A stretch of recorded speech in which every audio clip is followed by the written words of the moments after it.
So, welcome, Jess from the Storyteller's Box, right? Is that the only channel that you want to plug? Or? Yes, that is my only channel. Okay. Or Brushbell on Tumblr. So, she's with us today, and today's word is... Bug. Bug. Snug as a bug in a rug. Do y'all know what you're drawing? I'm like, I don't know yet. Kind of-ish. I totally know what I'm doing. But, I mean, you told me last night, so I've had some, moments to think about it. Right, but I mean, even that kind of prep sometimes doesn't... So, I don't know what I'm doing quite yet. I think I'm just going to dick around until I figure something out. So you guys are you guys both drawing with the DSLR? No, I'm on Wacom Cintiq. Nice. What about you? What do you draw on? I draw on Photoshop Elements that came with my tablet. What kind of tablet do you have? It is a Wacom, a Intuos. Do you like it so far? I do. I love it. I've had it for a couple months. It's like the second small tablet I've ever had. And so for what it does, it's pretty good. Don't have any complaints, really. Nice. So how many times have you guys done this show? Oh, shoot. How many episodes are we on, Shannon? This will be episode 20. Wow, super sweet. And it's like Yeah. a different artist every time?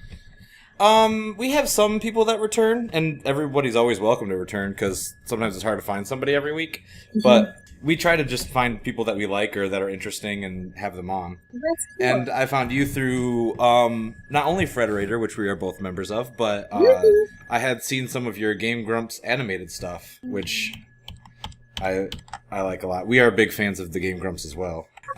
I think you and Shannon can bond over your mutual love of Danny Sexbang. You can't help it. I mean, what are you supposed to do with that Jufro, really? You can't not. I mean, I've known to crush on the man. I only just recently got into them, like, about 2 years ago.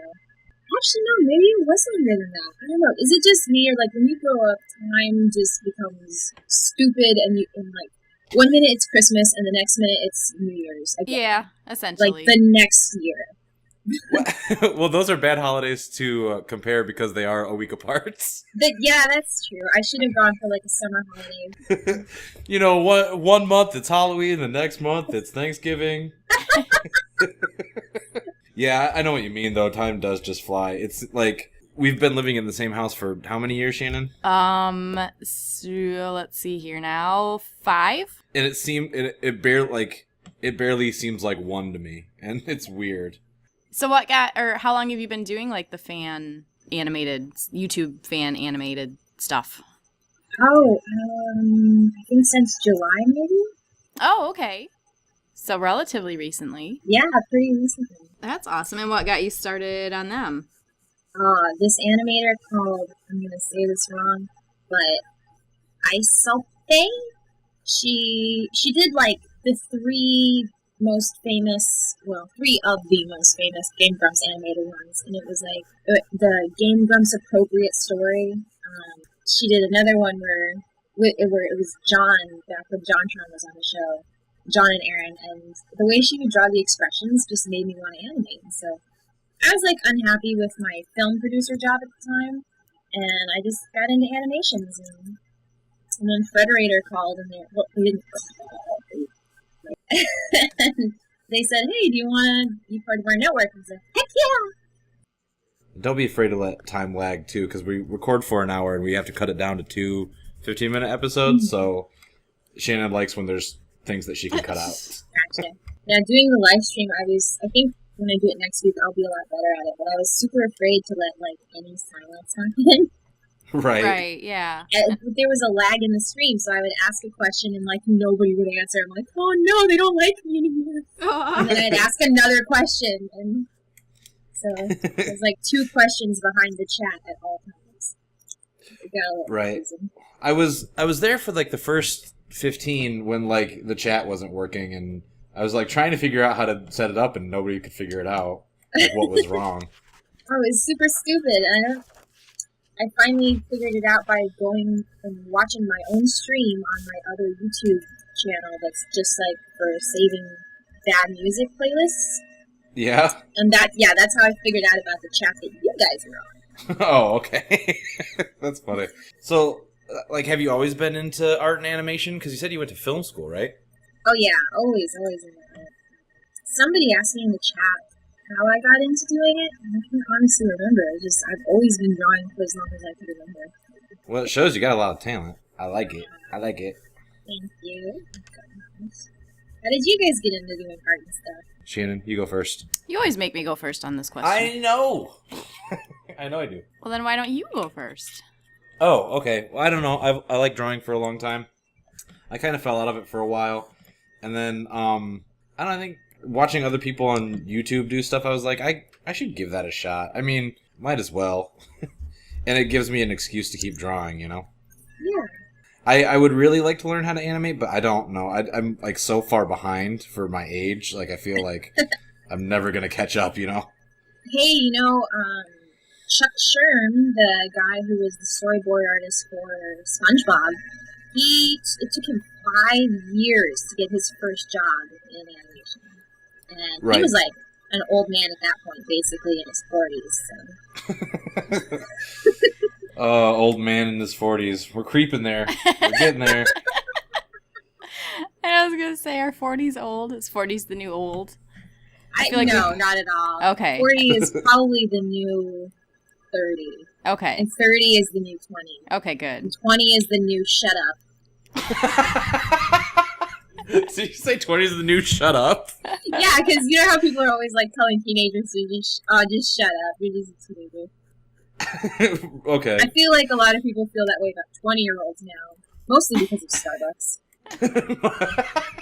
Fair enough. So how old are you? I am 24 recently. So you're shut up 4 years old. I am shut up 4 years old, yes. Oh, man. Just shut up. Well, then what does that make teenagers? Obnoxious and irrelevant at the same time. Oh, God. Teenagers are obnoxious, aren't they? Yeah, they certainly can be. I don't know, were you two, like, what stereotypical Breakfast Club teenager were you guys? I was like loner. Gosh, what would you call me, Alex? You kind of like the artsy loner, kind of on the outside of groups. Yeah. Okay. Yeah. I was way different than I am now in high school, but in high school I was slightly very. In high school I was real angry, and I was like I wore like a black trench coat and had long hair and like was mad at the world, but then I grew up and started wearing pink and loved life, so now that's where I am. That's great. Yeah, I'm no longer that angry, mopey, depressed sad sack. And it's weird because like I see sad sack teenagers, and I can empathize because I was there, but also shut up. Yeah, also, yeah, exactly. Also, don't do that because it's a waste of your time. I wish someone had told me to shut the fuck up. So I'm paying it forward, really. So before you started doing like storyboard work, you said you worked as a video editor, or? Oh yeah, I did a lot of stuff actually. I was living in Albuquerque, and like Bugs Bunny. Oh, I should have taken a left point in Albuquerque, and right. There's like a growing but also not going anywhere film community in Albuquerque. And about year 2, I was like, this is kind of bullshit. But I had just gotten out of school, and so I was basically just taking anything. And so I was an editor, I was a producer, I was a casting director a couple times.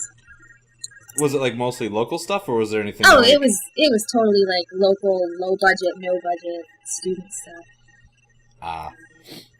The coolest thing I got to do was I worked. This is going to sound super insane, but I was the office manager and I was the film producer for this film festival. And so, like, during the day, I would man the office, and during the day, but then at night, I would be at the film festival ordering people around. So doing that, the coolest thing I got to do, I got to edit Robert Redford having a conversation with Robert, somebody less important, but also Robert, somebody Less important, Robert. I can't remember his name. He was like the director of the art community somewhere, something. I don't know. But Robert Redford was the important part in that conversation. Well, that's kind of cool. Did you like actually interact with Robert Redford, or just got to edit him? I didn't get to meet him. I did get to meet his wife Sybil, and she is a very lovely person. Awesome. Yeah. But my bosses were kind of dicks, and I didn't realize it until the second year of working for them. Just how kind of dicky they were. Well, I mean, you're lucky they weren't dicks right from the beginning. Yes, yes. They kept it under wraps for a year. Yeah, they did. Also, they're like, their whole job for the film festival was to get money from people. And so they are incredibly persuasive, charming people. Right. Until you annoy them just in the slightest. Right. Ugh. Yeah. Then you see their true colors. Yeah, then you see the true colors. I see your true colors. That's why I look. Well, no, you wouldn't love them. I see your true colors, and you're kind of a D-bag. Oh, that's funny.